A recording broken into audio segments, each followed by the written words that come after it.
Deborah Gatrell Yes. says, someone sent me a link that seems to be working on my phone, but I don't see it on the website and can't find it on the YouTube channel.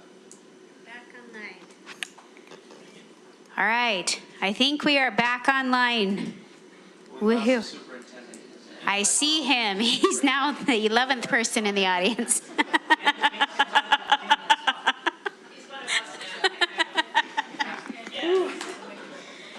All right, I sure hope our online listeners, thank you so much. We apologize for the technical difficulty, but we are glad to have you back up and listening with us online. We will turn the time over to Superintendent Nye. Thanks, Board President. Pleasure to be here and give the board and the public an update on Graduate of Granite. As we set out to consider what Graduate of Granite is and the strategic planning that's been occurring around this effort, I just wanted to give you an update as to where we're at today. Just by way of reminder, as we think of someone who graduates from Granite, one, we always are looking to increase our graduation rates, and two, what is the value proposition to that diploma? In other words, are they prepared, our students and families, parents, children, are they prepared for life after high school, right? And so what are the metrics behind that? What are the ideals behind that? What are those competencies behind that? And so that's where we, working with parent communities, came up and identified what some of those characteristics are. Clearly, academic proficiency. We heard some academic proficiency this evening that we're very, very well aware of, and we do. We need to work and identify those strategies. And We've just had a patron say that we are not online. we are not online.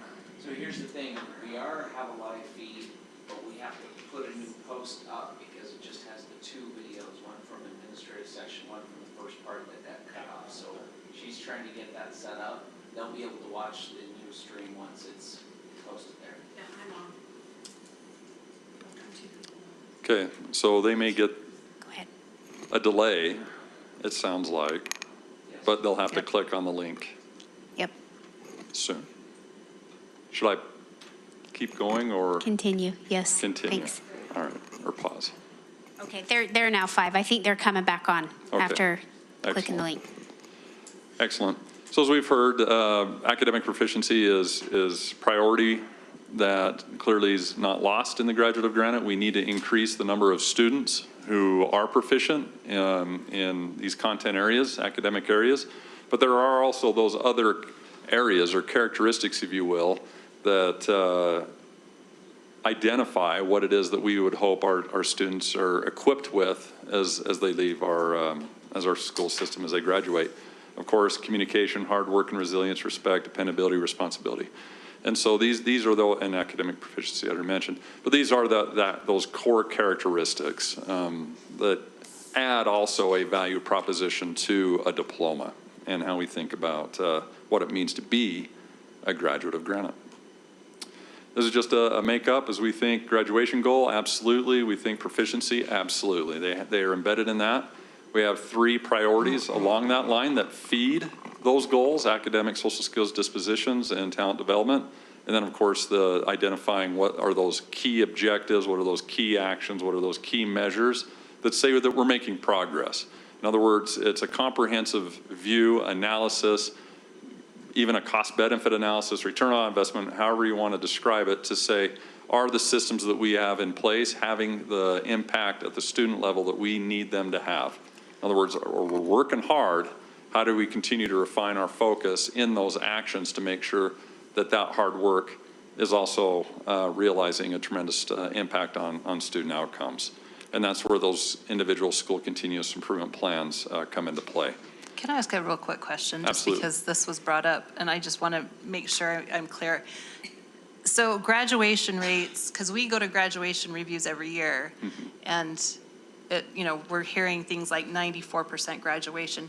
Where does that, why does the state, their graduation number not match up, and why will they not? Like, how can we reconcile this? Because there are two different numbers that we're getting. Yes, glad to and happy to explain. Sorry to go into the weeds, but I just No, want to. we get into the weeds, right? That's where we find understanding.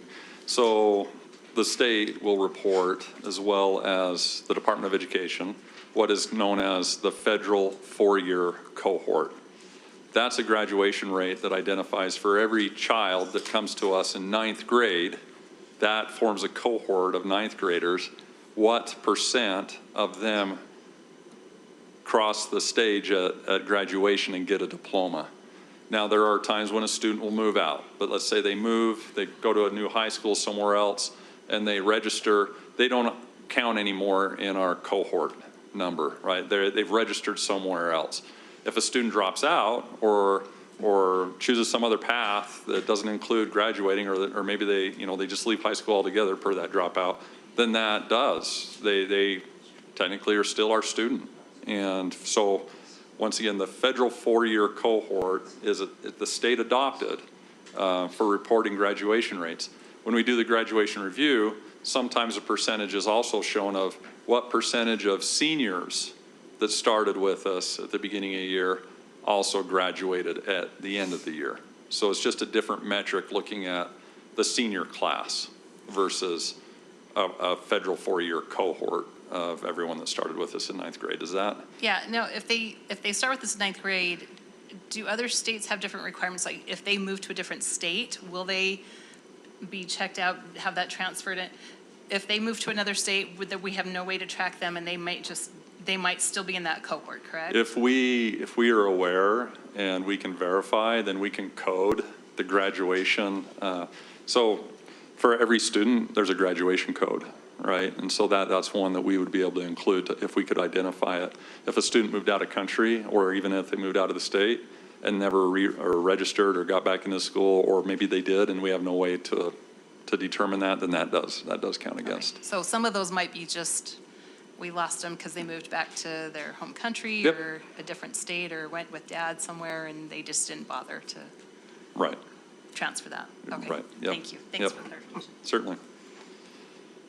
And so, just a briefly review, while we're still at the point where the narrative of Graduate of Granite and some of the key actions and priorities of the Graduate of Granite as a strategic plan, we, the District Improvement Steering Committee, DISC, is working on a survey and a feedback effort, and it's still very much in draft form. However, as we take a look at these concepts generally, things like academics, it's been true of public schools since the Common School movement of the late 1800s. So what elements of academics are still a priority in our schools? So our schools around that continuous improvement plan have already identified what their goals are specific, and we, as well as a district, for academics. And what their specific, the school-specific action steps will be as prioritized to reach their goals in academics. Social skills and dispositions, I'll show you that in just a moment, but every school in their continual improvement plan has specific goals that are unique to their school to improve along a continuum of what their need is, their social skills and dispositions among their students. And then lastly, and you've heard me say this before, in order to take care of our students, we need to take care of those that take care of students, right? So these are our employees, our staff. So what specific talent development or investments need to be made in our employees at school-specific sites to reach the level of support that is needed there for them to accomplish the previous two priorities, academics and social skills and dispositions. So I just wanted to show just a few examples of how schools have already, and I don't mean to sound pretentious at all, but I've been in 57 schools. I know what's going on in our schools since the beginning of school, and I've seen and witnessed and take pictures of how they are bringing to alive their continual improvement plan as it's aligned to the precepts or the principles of a Graduate of Granite. So for an example, this is Whittier Elementary. Had a fantastic time there. There's certainly some explanation around these buttons, but before I get to those, you take a look, Whittier.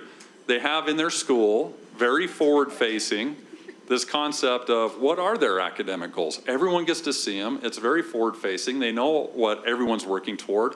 Not only the teachers know, clearly the administration knows, but not only the teachers know what their academic goals are, Not only do other staff members in the school know and see themselves in the work, but parents and students see themselves working together toward these specific goals.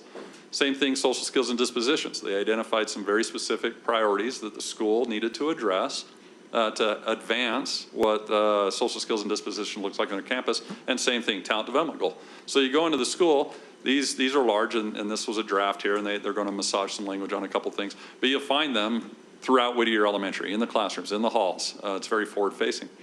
The buttons I really appreciated. You've heard of Bill Nye, the science guy. Well, that bottom button is Rich Nye, the Granite guy, and I sure appreciate it. It's wonderful, and they use the font. I do have that pin, and I have it proudly in my office. But anyway, I just appreciate the fun. How do you get one of those? There's limited Collector's edition. item, Karen. Limited edition. There's only Collectors. one. There's only one. But the teachers, they were having some fun, and they made that. And honestly, it's near and dear to my heart. Really, it is, just because it is a lot of fun, and recognizing that we're in the work together, right? The pin, the upper right pin, the 2032 graduate. Every student in every grade level will get one of these pins that has their graduation year on it, right? So multiple levels, multiple layers of communicating the priorities and the principles behind what a graduate of Granite is for their school, and having students see themselves in it. And they know I love football, and I got an MVP football pin, so I have those pins that are loud and proud. This is Beehive Elementary, right? Beehive has those themes, so they have nurture, cultivate, and grow. Yeah, Beehive. Do you want to come? Right? So you can see there on the left, they have social skills and dispositions. They want to increase as part of that social skills and dispositions priority.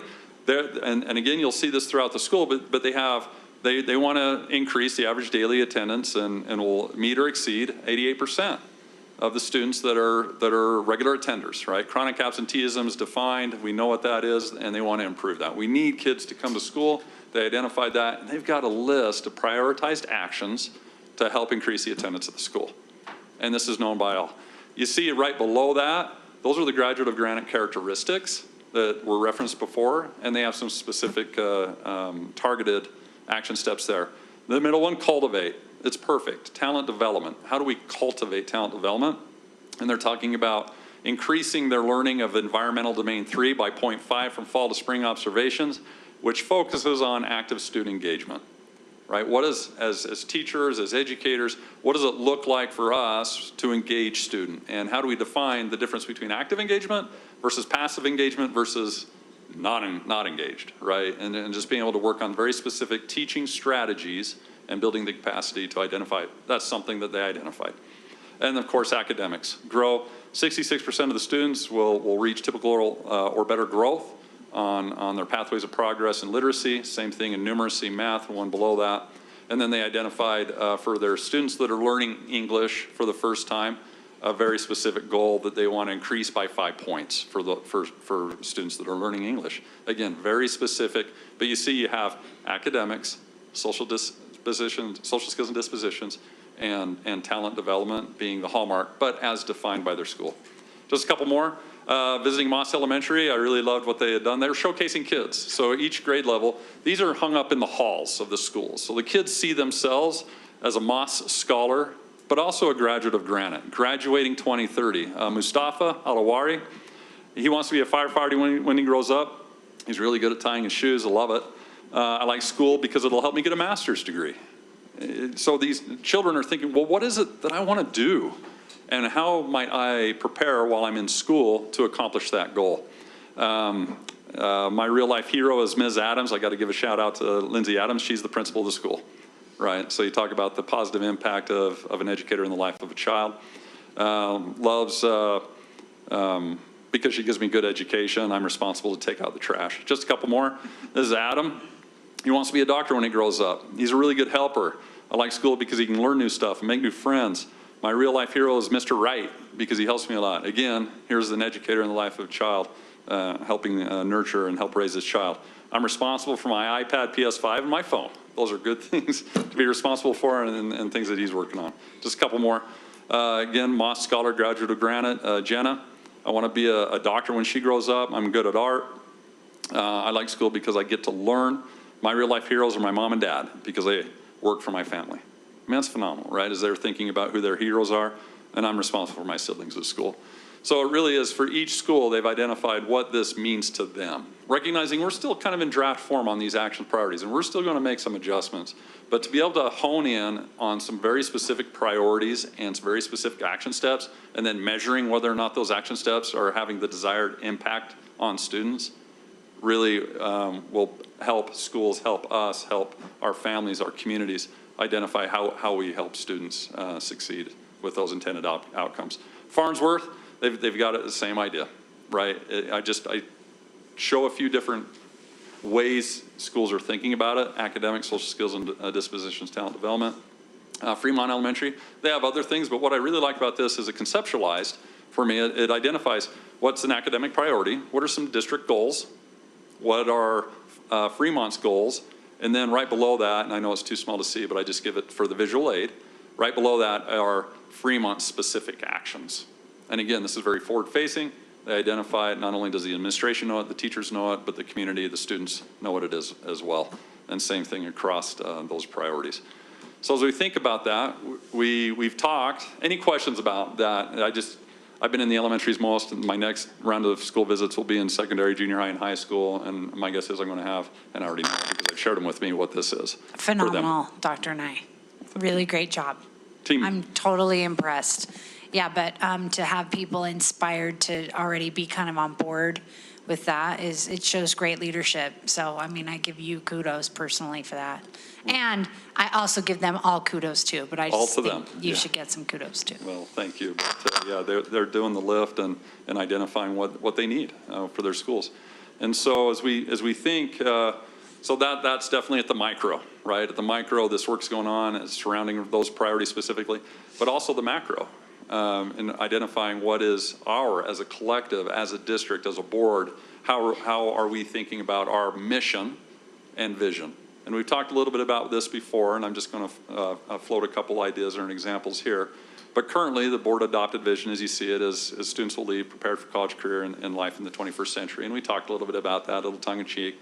It's 2022. We're almost a fourth into the way of the 21st century anyway. So maybe that could be updated. But again, and boy, I should not have phrased it that way, only because that's suggesting we need to change it. It's not. We're still very much in the 21st century, right? But how we're thinking, what does that mean? And how do we put more definition behind that in terms of that mission?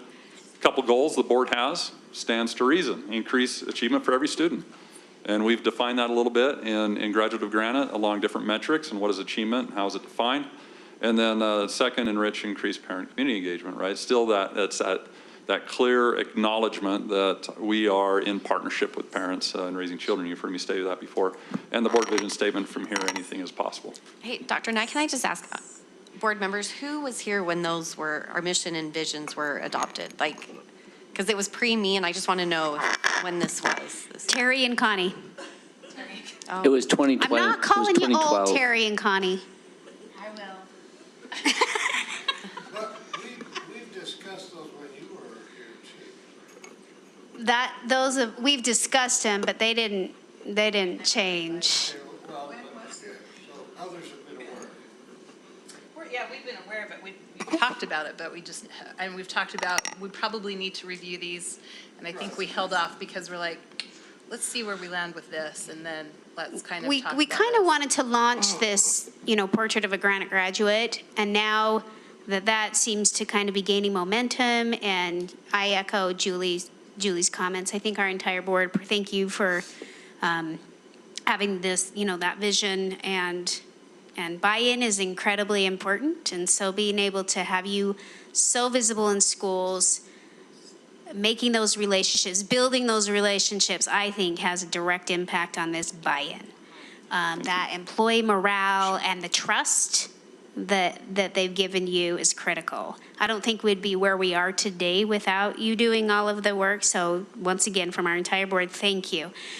Saying that, there's been a lot of conversations about these, but we've never actually had like an agenda item. And so the purpose of this to not only update everybody on where we are with the Portrait of a Granite graduate, but to also get the board thinking, and this is not an action for tonight, but hearing what you just heard and seeing what you just saw, what would a good mission statement from the board be that perhaps matches and aligns a little better with what we just heard, and also the board vision statement? From here, anything is possible. That's a good statement. I don't think it necessarily represents what we're trying to accomplish moving forward. So just give it some thought, and then we will be revisiting this to perhaps make a change if that's the direction the board. Like a study session, or is that what, like, is that how we came up, like, is it a study session that we talked about the mission and vision, or? We've talked about that. Okay.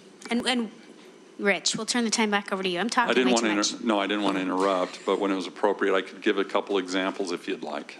Please do. Yes. We'll turn it back over to you. Sorry, I probably jumped ahead. No, this very fluid discussion, yeah. Conversational for sure. Oh, look, he even came prepared. Well, maybe we'll just discuss it tonight. Well, I don't know that you have Richard, why to. did you not cut me off earlier? We're just priming the pump All just a right, little bit. good. Just Well, priming I'm the just pump. going to stop talking. No, you're good. You're good. I just had a question, sorry. Rich is always It was so a great like polite and respectful. was- it He was told me great. like, okay, I got it. It was a great segue, right? I'm just going to, should I just go home? No. But definitionally, just to wrap our minds around the concept of a vision, it's a very brief statement, right? And it looks to an ideal state. So when you think of vision, it's what, if we deliver on what it is that we do, and we'll get into mission in just a moment, what does that look like? What is that ideal state? What is that, again, it's vision. What do we see for ourselves for engaging in this effort? So if you kind of come back to it, the vision statement from here is anything is possible, right? It is. It should be. For our student, absolutely. But definitionally, maybe there's maybe a specific thing or two or three. That's how we would facilitate that is what is important in terms of the board. What do you see for the district? What is that vision? What is that ideal state? And then the mission, this is all about purpose. What is our purpose? And so it's kind of a purpose statement, right? What do we do? How do we do it? And where do we do it? And who do we do it for? And that begins to capture, and as if we were to facilitate a discussion around that we're literally identifying those things. And then, of course, just wordsmithing, because words mean everything in a mission and vision, right, as they're articulated. And so once that's articulated, it really is, and we're looking through the lens, how does this give direction to our employees in terms of how we act, how we engage, the decisions we make, the resources that we allocate? Is it in line with our stated purpose, which is our mission? And stakeholders, families, everyone can and should see themselves in that collective work. So I prime that just a little bit. And I only bring that up because, and it gets tricky, I get this, but our current adopted mission actually speaks more of a vision. The future state is our students will leave us prepared for college. That's what we want them to happen and be able to do something after high school. Or even if they're leaving, right? So, think about it. If you have a sixth grader that transfers, there's something we want for that sixth grader. They may have moved, and maybe they're in another district, maybe they're in another state, but boy, we should have been doing something to help them prepare for whatever that next step is, whether they're a sixth grader or whether they're a senior. And so just as we think about, well, what is that purpose? What is that vision? And there's all kinds of examples out there. I just pulled a couple. Each one kind of has some pros and cons. I only use them for illustrative purposes, right? But Miami-Dade, right there in Florida, they're all about giving our students the world. But you can see where their mission is their purpose, right? They want to provide. Our purpose is to provide learning experience that fosters curiosity and a situation where all students can achieve academic, personal, civic potential. So that's their purpose. This is why they show up as an organization every day for their kids. And their vision is to inspire, to value, educate, and you can read that. But what does it look like to empower students to thrive in and beyond the classroom, which is a forward state. Temple ISD, Independent School District, our vision, instill the value of learning in each student, prepare them to be future leaders of society. Something future, right? They use the word future, which captures that ideal state, that future state. And then their mission, their purpose is to inspire, motivate, empower students to reach their maximum potential. And I think just one more, Sun Prairie Area School District, their vision. This one reads a little bit different. I mean, there's pros and cons on this, but recognized as a high-performing district of choice that reflects the culture of diverse community. So for some reason, they've identified, right, where their current state is and what their future state they hope to be. They see themselves through their collective efforts becoming a high-performing district of choice. So you have to remember, as you're thinking about vision, that's something they see themselves becoming. And becoming consistently to where those actions, those ideals are institutionalized and have that sustained impact. And their mission, inspire. Their purpose every day is to inspire and prepare every child every day, relevant, engaging, and innovative learning experiences in and out of the classroom. So just a few thoughts there to prime the pump. The mission is all about the purpose. The vision is all about that ideal state, what it is that we hope to accomplish for engaging in these acts.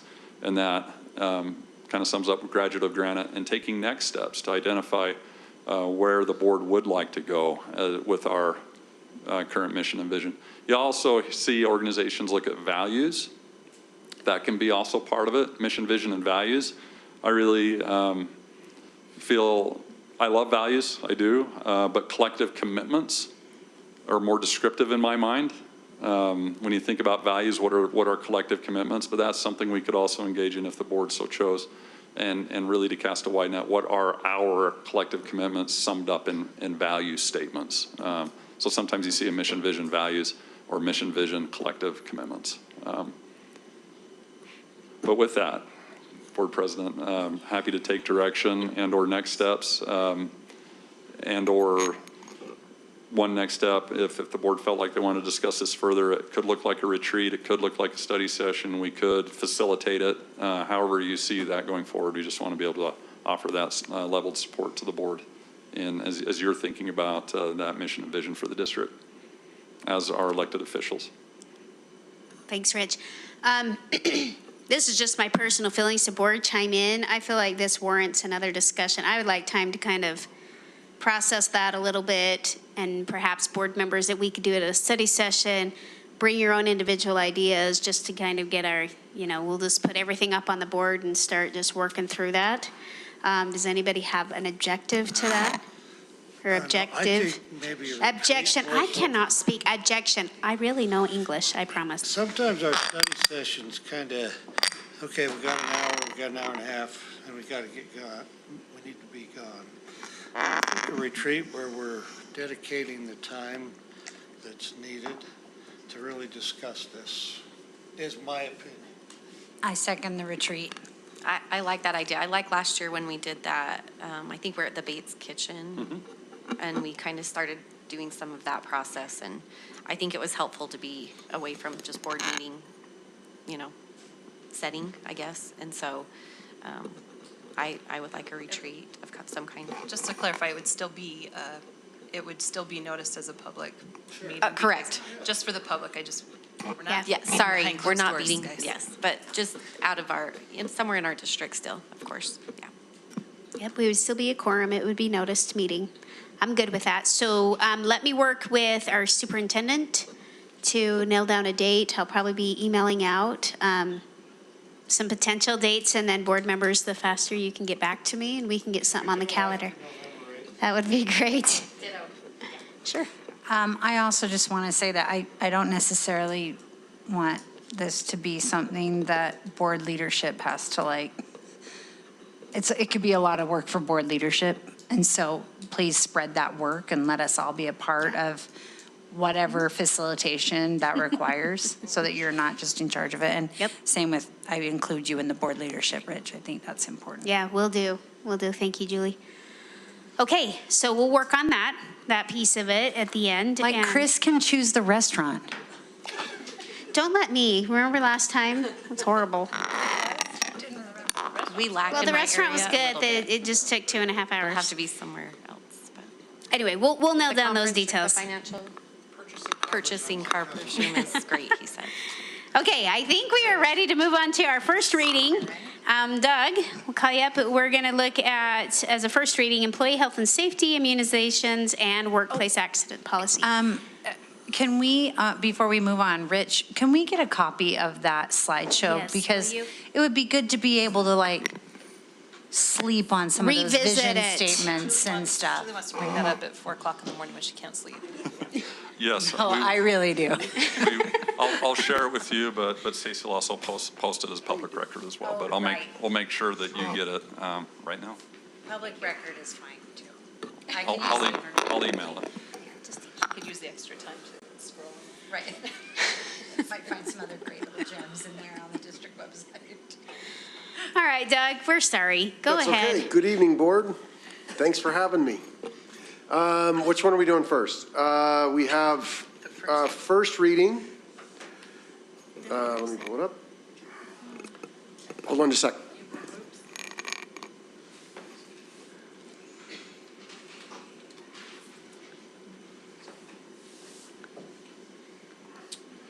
Okay, the first reading is Article 9A1Z. This is employee health and safety, immunizations, and workplace accidents. This is a policy, as we have been working on board members, we are just trying to reorganize and reformat our human resources policies. This is a consolidation of some related issues into one policy. This consolidated 4 different policies into one, and it is these changes were non-substantive in nature. They were merely just to again reorganize, streamline, and consolidate the policies where we could do that. A question was brought up by one of the board members that I'd like to address, and it is a substantive issue. Nicole brought up that perhaps in the immunizations portion of that policy, we should have considered having COVID vaccines as a recommended vaccination. We have multiple vaccinations that are recommended for our employees, including flu shots and those and some others. And my response to that is that I will do some additional research between now and next month and determine what the what our nurses believe would be a good recommendation there, and I will let you know. I will also look into what the recommendations currently are by the County Health Department, and I will let you know that as well. So thank you for that, Nicole. I appreciate that pointing that out. But barring that, at this point, I recommend this policy on a first reading, and happy to answer any questions. Can I just ask Nicole a question? So just to clarify, what is it just a special shout out to COVID? I mean, if you say immunizations and there's other things listed, just not really a shout out, but I just want to know why you want it specifically listed in there. Under the immunizations, if you guys are looking at it on number 3, it says, on number 2, it talks about the MMR, the DTaP, all of those. Tetanus. Under 3, it just says, additionally, employees are recommended to receive and keep record of the following vaccinations.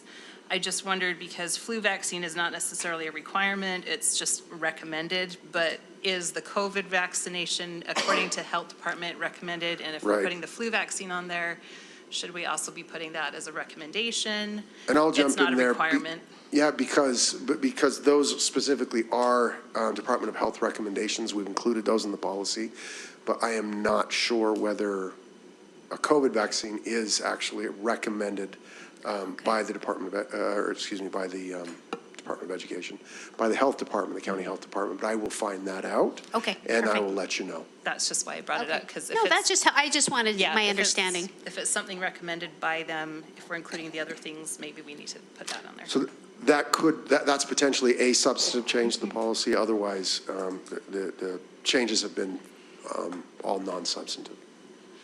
All right, any further questions? All right. I move that we accept Article 9A, Is that a 1 or a? One. 1Z. 1Z, employee health and safety immunizations and workplace accidents as a first reading. I second that. All right, we have a motion and a second on the table to approve as a first reading Article 9A1Z, Employee Health and Safety Immunizations and Workplace Accidents. Further questions or concerns, board members? All in favor say aye. Aye. Any opposed? Motion carries unanimously. And we have a second reading. Awesome. Second reading is Article 5C5, VC5. This is religious expression in schools. As one of our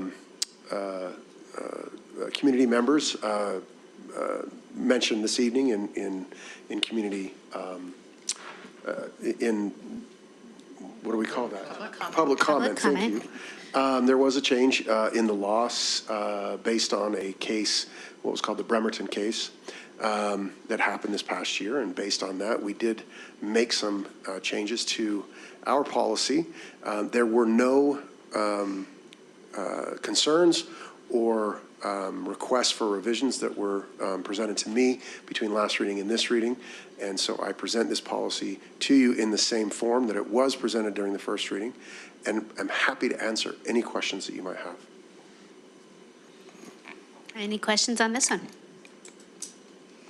Just a comment. I think that this policy could be very complex, and you've done a really great job of making it straightforward, to the point, clear. Really good policy writing. Just giving you credit. Thank you. I appreciate that. I was his teacher.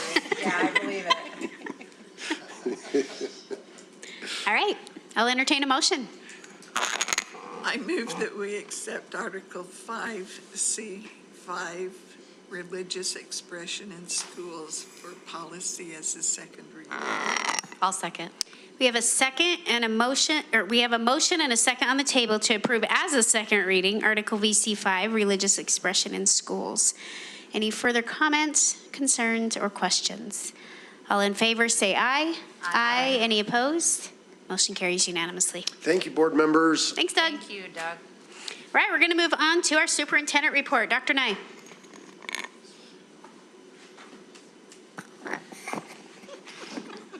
Thanks, Board President. To keep my remarks brief, is a couple things going on. It's, I believe, Administrators Month. Principal, I'm looking for verification. Principals Month, Recognition Month, and we had Custodian recognition. So I just, as we have these come up on the calendar, we just always look for ways to express those appreciation for those that make good things happen for on behalf of our kids. There's been, as we gear up to what is the legislative session in January, we're already actively engaged with several other legislators on some bills that we, whether prioritized through the Joint Legislative Committee, the JLC, and or those that are specific to legislators that are reaching out to help the formation of those bills. And so early on already we're working on some things that we talk a little school safety, we talk kindergarten, full day kindergarten again is coming up. There's some funding, different type of amendments, things going on. And so we'll as we gear up for that, provide the board regular updates as that just is going to ramp up from here. And so just wanted you to know that we are actively engaged already on some of those legislative processes and appreciate our partners in the legislature that reach out early and often to form these bills. And I would just also point out, as I already alluded to here, it's such a tremendous opportunity to be in our schools, to see the work that's occurring there, and recognize that while we're still navigating some of the, I like to use the word vicissitudes of how the multifaceted complexity of providing education and some of the post-pandemic effects. I know we've said this before, but I don't know that it can be overstated how much we appreciate our employees of the Granite School District and how they show up and bring their best selves every day for on behalf of our students, and really appreciate the work that occurs. And I get to see it, I get to experience it firsthand in our schools. I hear about the things that are going well, I hear about those concerns. of things that we might consider even doing a little bit differently to benefit us students and our employees. And so I appreciate our employees too that are willing to engage, speak out, and identify again what's working well and where we might have opportunity to improve. So we'll always encourage that collaboration and build that climate and culture, and also identify what it means to be an employee in the Granite School District, and how we might always look to, through the spirit of continuous improvement, look to make those improvements and those strides. So with that, Board President, concludes my report. Awesome. Thanks, Rich. Board reports. Let's start with Chris. Okay. I just have a couple things. Let's see. I just wanted to thank Copper Hills. They let me come help with their vision screening. And that's always fun to do with those. I think we did kindergarten, first, third is why I was there, and then fifth. And I just was so impressed. They had, the school nurse was there, the PTA, some of their paras and some staff were helping coordinate that. And it was just fun to be there and see those kids. And they're so nervous to test their eyes, but they did well. They did great. I had the opportunity to go to the Shopathon with the Granite Education Foundation. They host that wonderful event that's pretty amazing. I got to shop with a student, a 6-year-old little girl, and she was just so excited to pick out some clothes and some shoes. She really liked shoes. She got a couple pairs of shoes, and she got her nails done. And but what an amazing event that was for our students of Granite. I think they said 425 maybe students or so got to participate in that, and it was a huge event, and just so fun to be at and witness the good people in our communities and our community helpers that care about our students. I've been to a couple of community councils. The ones that stood out are that last one at Lincoln we went to. That's one of our schools that the PAC is studying. And just what a great community of educators at that school who are looking out for, I think they said 26 different languages spoken in their school. And they're so passionate about helping all those kids, and those families that live there just love that school. And it was really, really great to see that community. I just want to thank Ben and Stephen for putting on the open houses, the 2-night events that they were well attended, and it helped me as a board member get the feedback from those communities about what the needs are in an area that's not my area. It's hard to know what that looks like if you're not in those schools. And I just want to thank everyone who attended those, the parents, the teachers, the community members, the principals, to take time out to let us know as a board and know what their schools are, what they mean to them, and what their needs are. And I had a great visit with the Cypress Council PTA. So I'm thankful for the roles they play in our schools. That parent involvement is key. And the issues they talk about are important to all our students, and how education affects them. And just want to thank Dr. Nye for being in our schools. I think it makes a huge difference in our responses and how we can communicate with our patrons and our teachers. And I will take a tiny bit of credit for the Bill Nye, the district guy, because I did send that to Rich right after one of my wonderful, fabulous teachers made that and sent it to me right after a board meeting last year. And I was like, this is awesome. And so I think they've kind of taken that and ran with it, and it's so cool. So that's all I have. Thank you. Nicole. So been to several football games, Taylorsville, Hunter, and Kearns.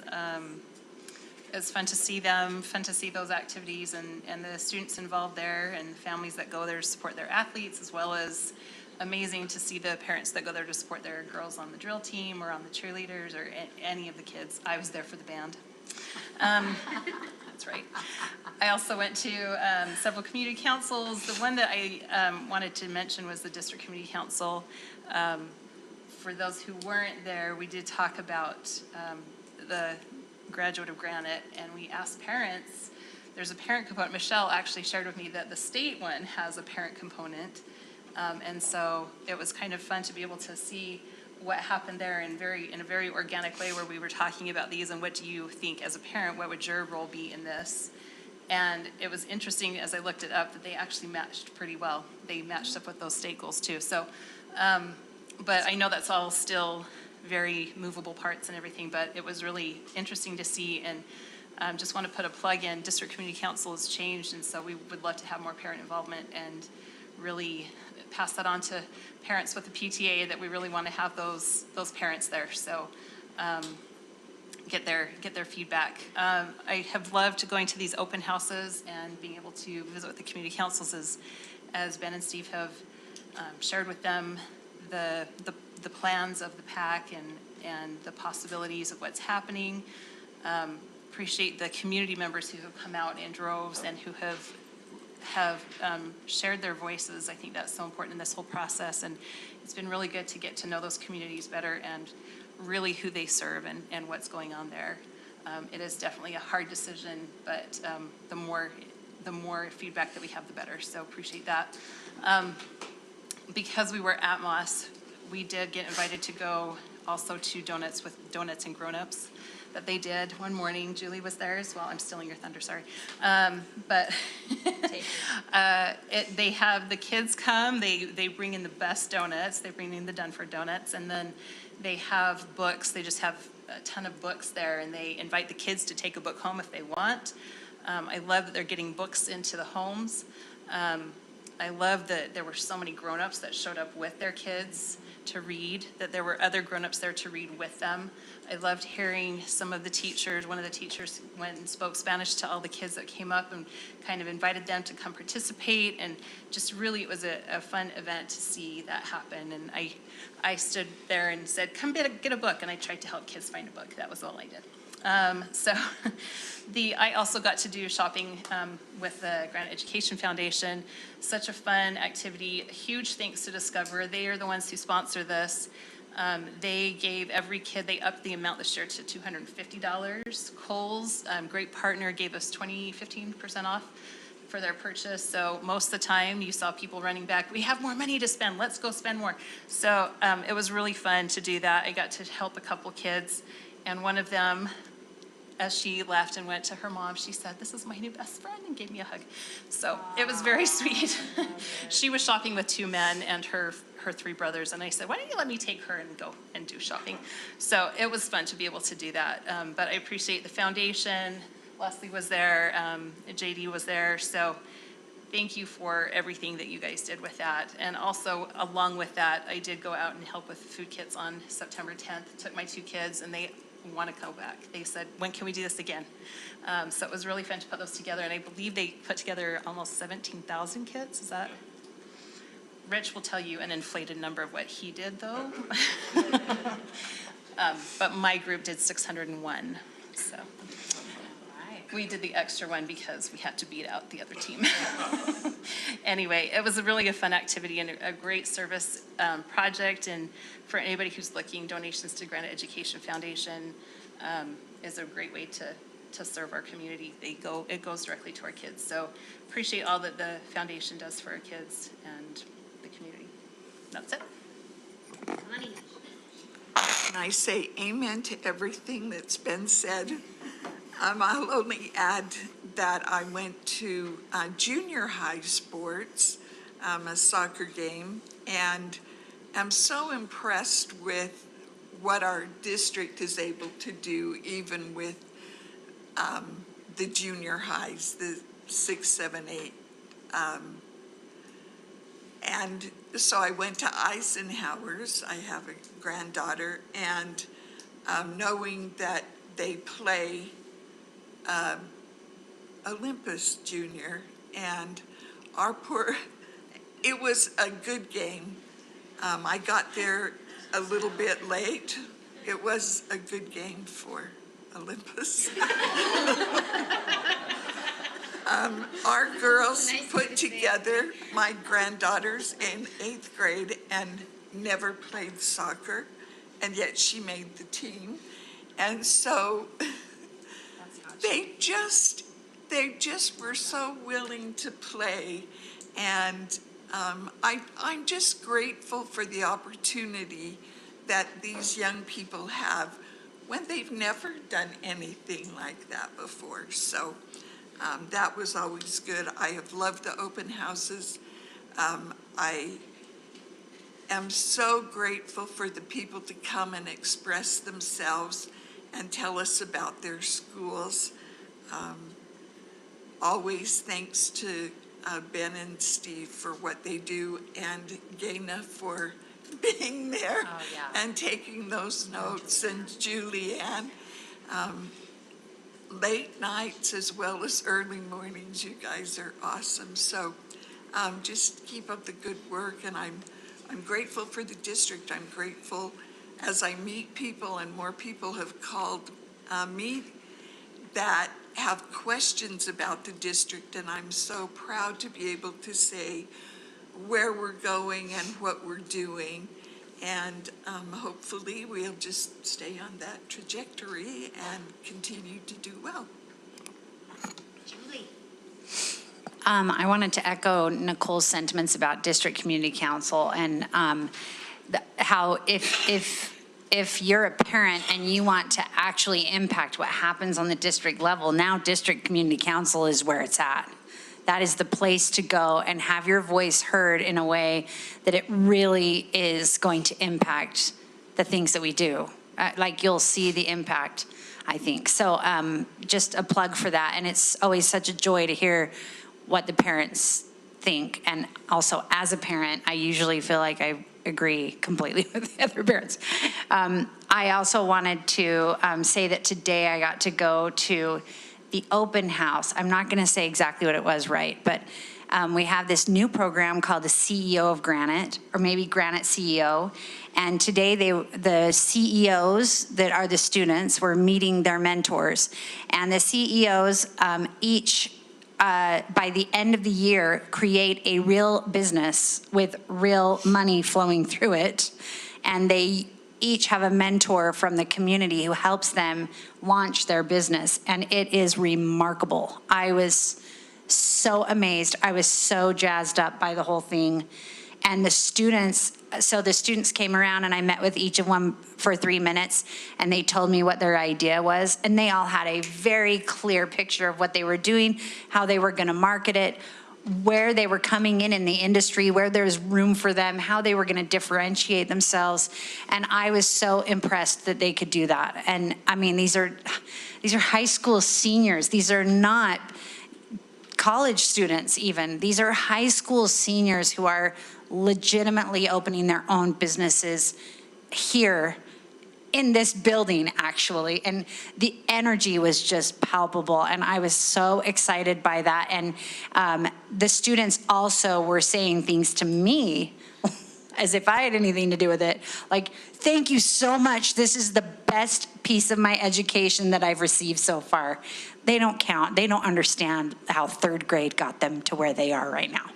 But to the fact that they are recognizing that they're in a place that's really going to push them somewhere, and that it's really meaningful to them, I think is really important. So great job, GTI, for getting that together.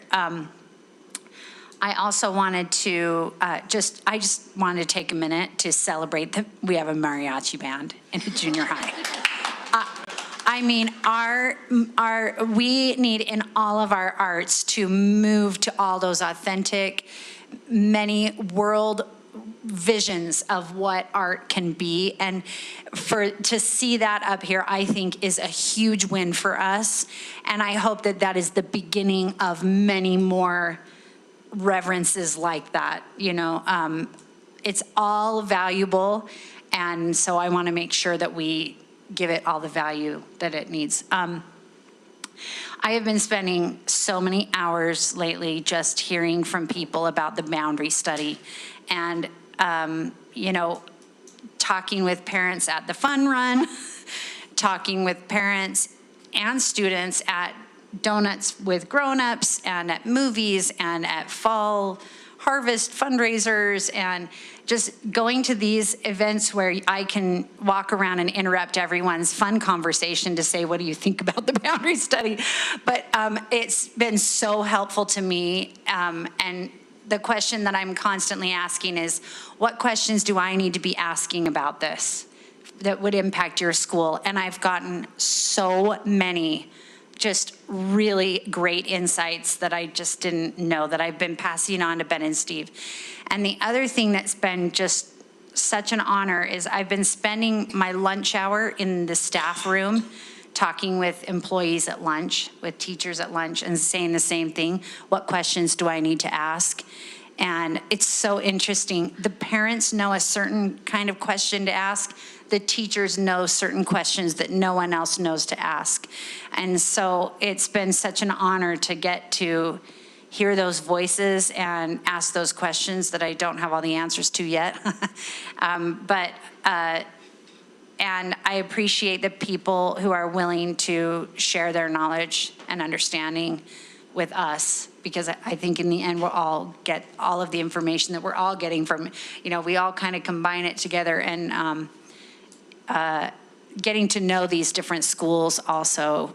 I mean, I'm going in there to look at the boundary study, and one time Rich told me that it was a good idea to create a journal of great ideas that you see in school, or things that I've been feeling that from this time that I've been in the schools, and especially in those lunchrooms.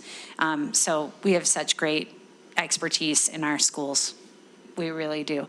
And principals, I can't say enough about our principals too. And one last thing is, I've been really excited to hear all these principals bragging about their scores. They're like, hey, did you see the grades yet for the schools? Which I don't ever look at.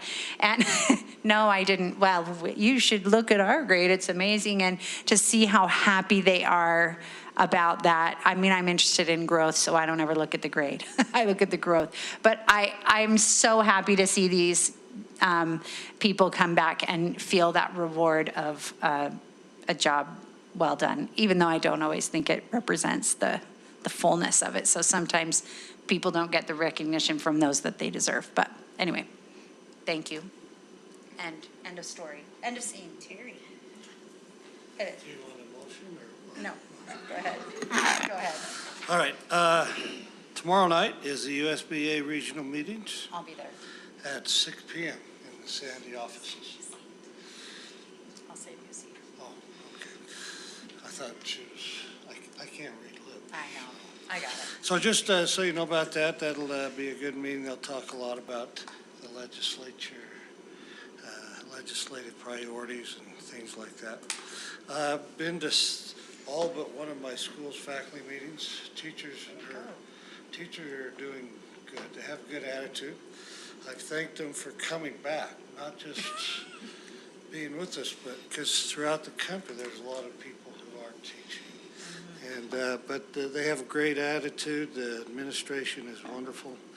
Thanks to Ben and Steve and Gaina and Julie for all that you've done with these boundary studies, and just very professional. And thank you.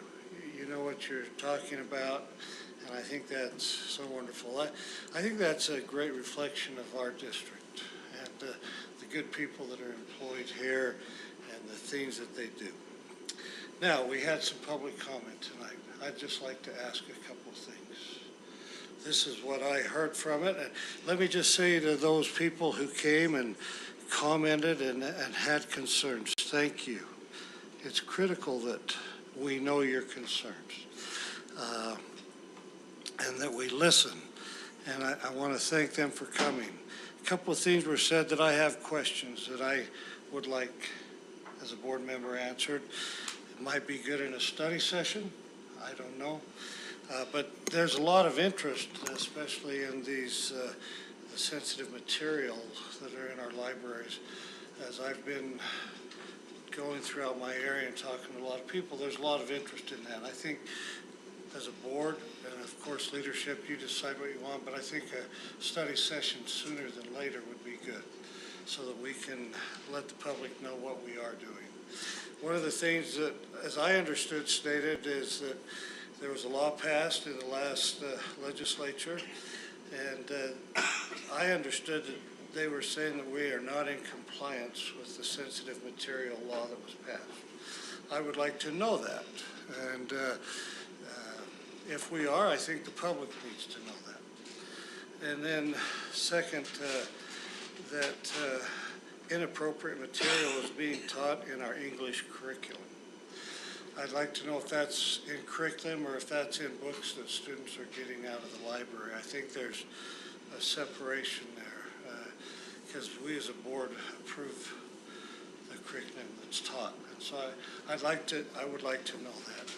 Those are two concerns that I had, and I appreciate those being brought out. I think that we have a responsibility to let our public know in a public meeting. So that's what I'm requesting. And thank you. All right, thanks, Terry. We'll be discussing that and figuring that out. And I put emphasis on sooner Right, than later. right. Okay, appreciate that. I have to start my board report by saying that Granger's football's record is 6-2. And they are on a 5-game winning streak, and we beat our neighbor the first time in 21 years. Wow.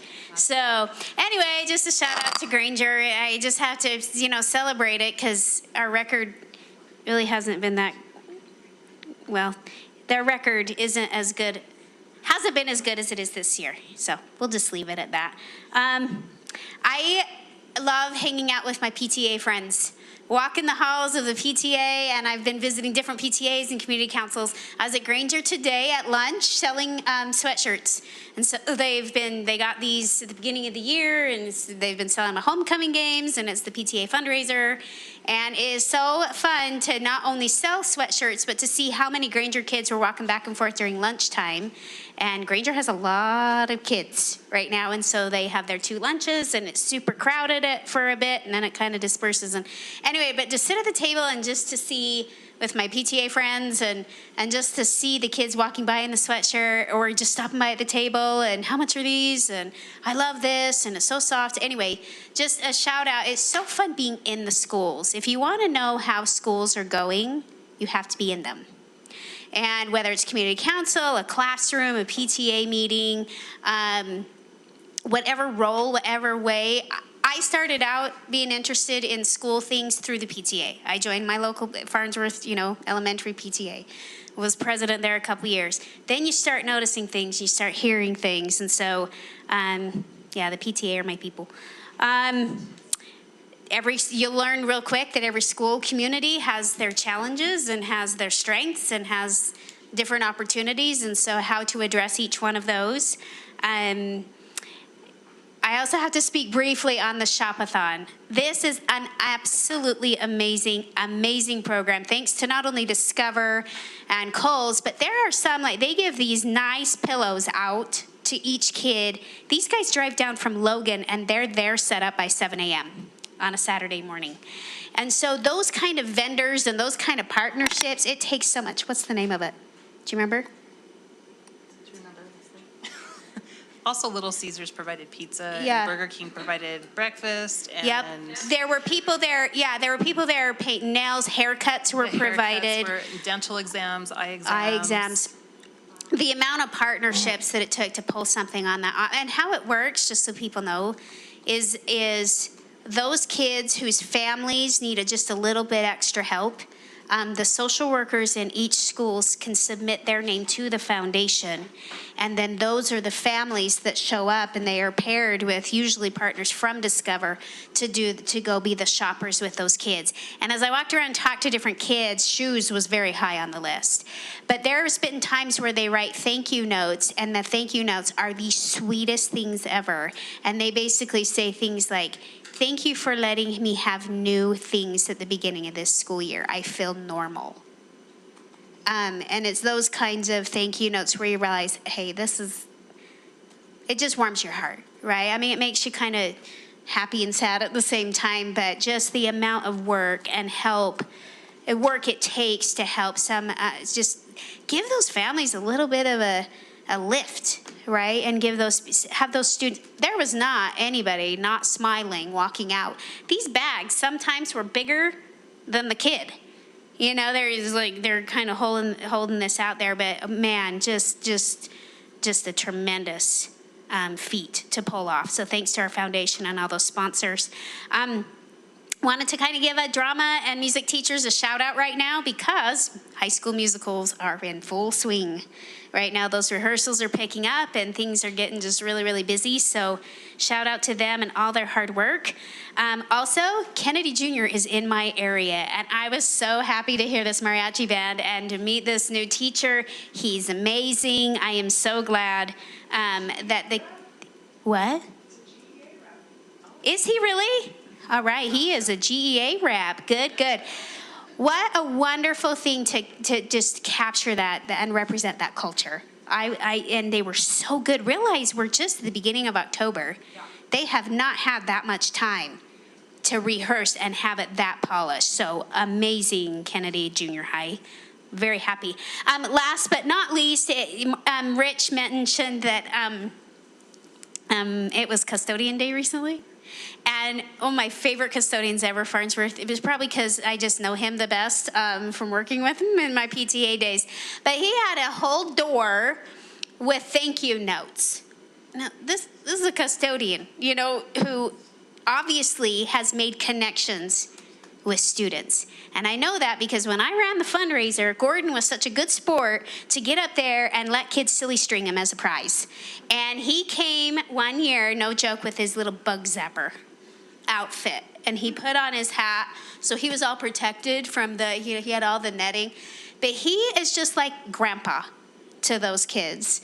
And he loves them. And when I spoke at the beginning of the year about how it takes everyone to get out of this COVID cave, he texted me that very day and said, I'm ready to get to work doing my job as a custodian to help these kids learn. And I just was like, that's what it's all about. Taking our individual roles, doing the best we can for the benefit of kids. So shout out to all of our custodians, not only Gordon, but you do play a vital role in this COVID cave rescue that we're in. And that is all I have. So I will entertain a motion to adjourn. Motion to adjourn. Motion to adjourn, second. All in favor, say aye. Aye. Thanks everyone for being here.